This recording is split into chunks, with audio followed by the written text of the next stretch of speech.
My name is Sasha Gorbasew. I play horn with London Symphonia, and I have the pleasure of being here with some very special people, the string fellows from the Don Wright Faculty of Music, who have had the opportunity to play with London Symphonia this year. We have Eve Thompson, Tasman Tintasawat, did I pronounce that properly? Yeah, that's right. And Janet Campbell Cicadas.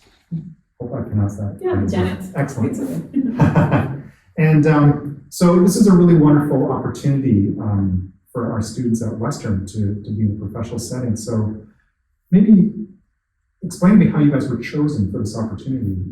How was the process and how did you find out about this?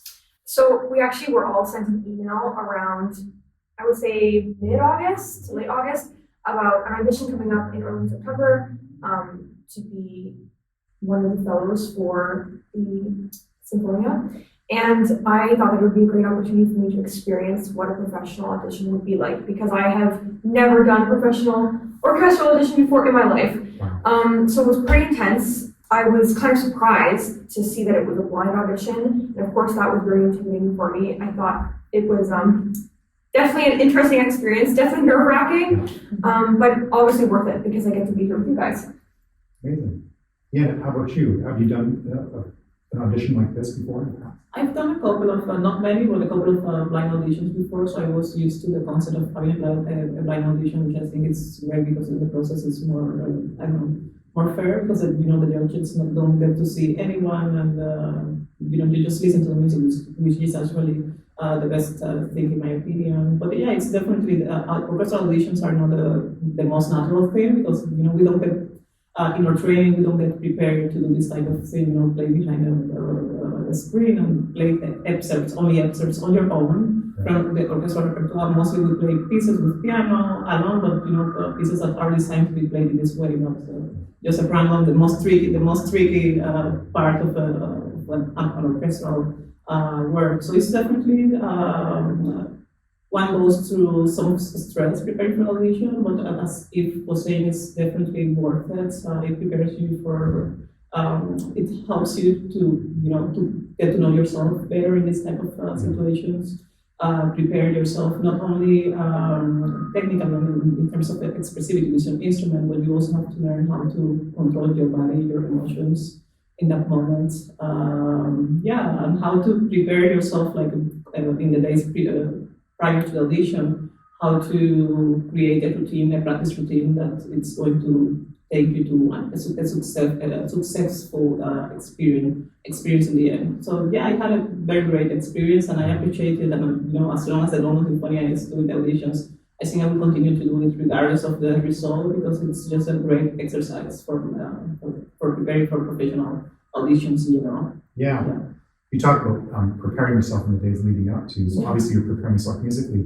What kind of non-musical things did you do to prepare yourself? Obviously you're fighting nerves and just kind of getting yourself in the best physical and mental state before you're doing a blind audition. So what kind of things did you find yourself doing in preparation? Well, I think it's important not to focus only on the instrument. It's easy when I feel nervous about a presentation to just want to, wake up and practice violin and go to sleep thinking of the violin and, only thinking of the violin 24/7. But I think it's very important to understand that that's not, that's, maybe 60% of the process, but it's also important how your sleep habits, like if you exercising is, I feel that it's quite important in my life. I think it helps with mental health. It helps calm you down too, and focus your thoughts and your mind in other things as well. Also mental practice. So not only practicing with your instrument, but trying to, go through the pieces and plan what you want to do musically. Maybe, go through the difficult passages on your head. I think it's a way of helping the brain understand the pieces and learn them without necessarily having to tire yourself by playing the instrument. I think it's pretty helpful. So I do recommend doing a lot of mental practice. Yeah.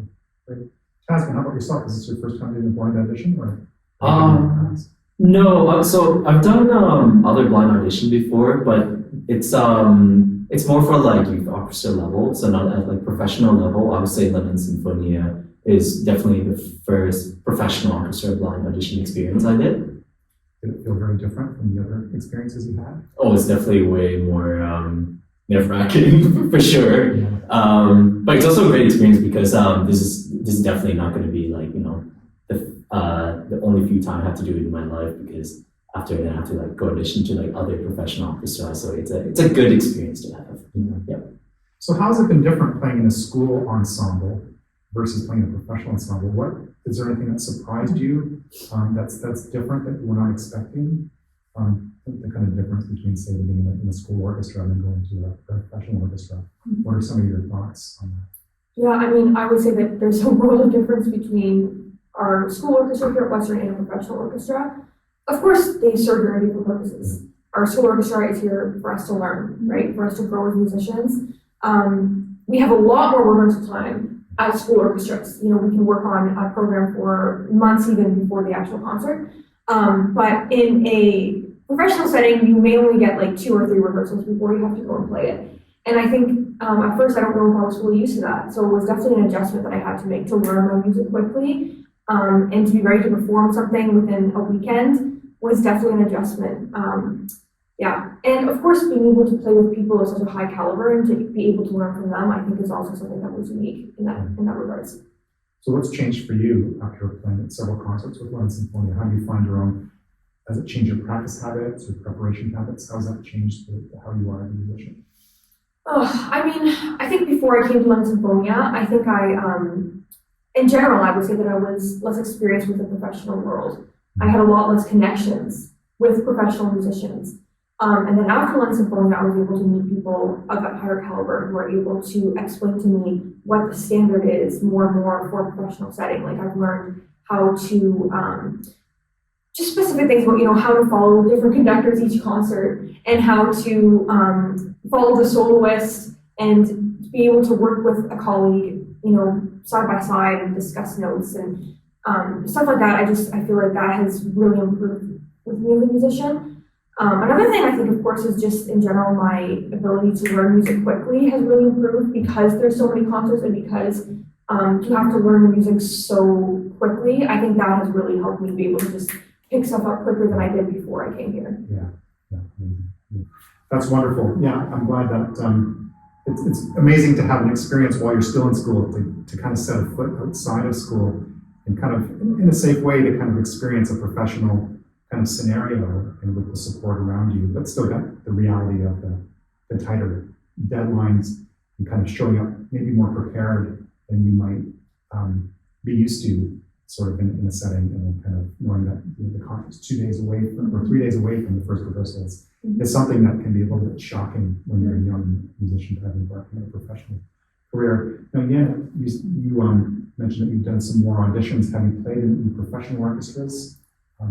Yes, I did before. I'm originally from Cuba, so when I was studying in Cuba, especially in university and senior high school, I had the opportunity to play with the Mozarteum Orchestra. So it was a university orchestra when it's supported by the Mozarteum in Salzburg. So we get to do a lot of concerts throughout the different seasons. Even though it's the orchestra from the university, we prepare to a very high level. We got to, in 2015, I think, we got to go to Germany, to a music festival and perform there. And we also participated in the Mozart Festival in Salzburg in 2015 as well. So yeah, there was a lot of preparation that went into that, and it was a great experience. Yeah.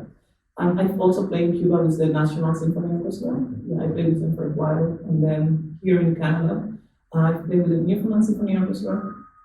I played with the Royal Conservatory Orchestra, which is also a student orchestra, but we prepare to a very high level and prepare really great concerts with great conductors and musicians, soloists from the school that are usually winners of the concerto competition. And a few other orchestras such as the Ontario Pops Orchestra and the Spirit Orchestra in Toronto. And now the London Symphonia. Wonderful. Asma, how about yourself? Have you played in a professional setting prior to this? I wouldn't say so. I think the only professional orchestra that I play is London Symphonia. The closest I've ever had experience is with the National Youth Orchestra of Canada. Okay. So like doing for like summer program and everything like that. But that would just be my limited experience with professional orchestra. Excellent. So talk to me about highlights from this year. What are some highlights, Tasman, from the concerts that you've played so far?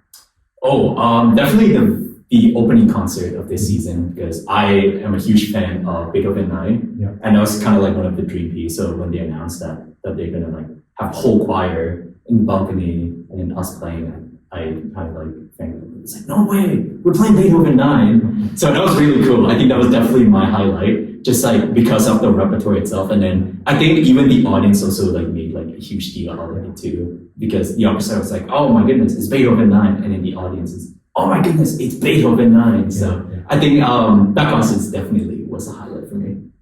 Was it as you expected when you were actually in rehearsals and doing the concert? Was there anything that surprised you about the actual experience of playing it?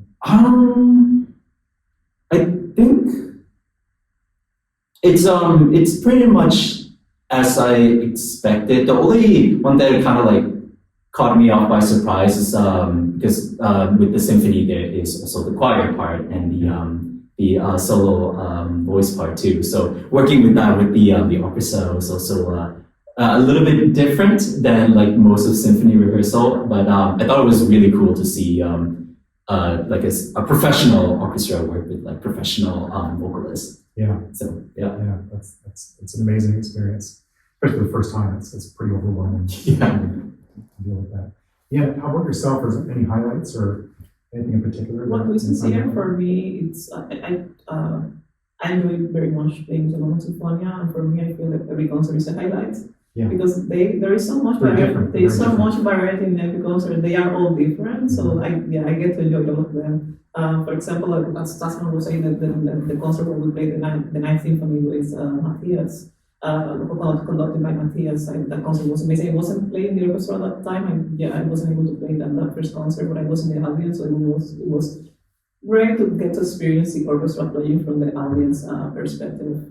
Then we also had the concert where Janina Fialkowska played the Japan Concerto, and the orchestra was conducted by Ray Matola, and the concert was so special.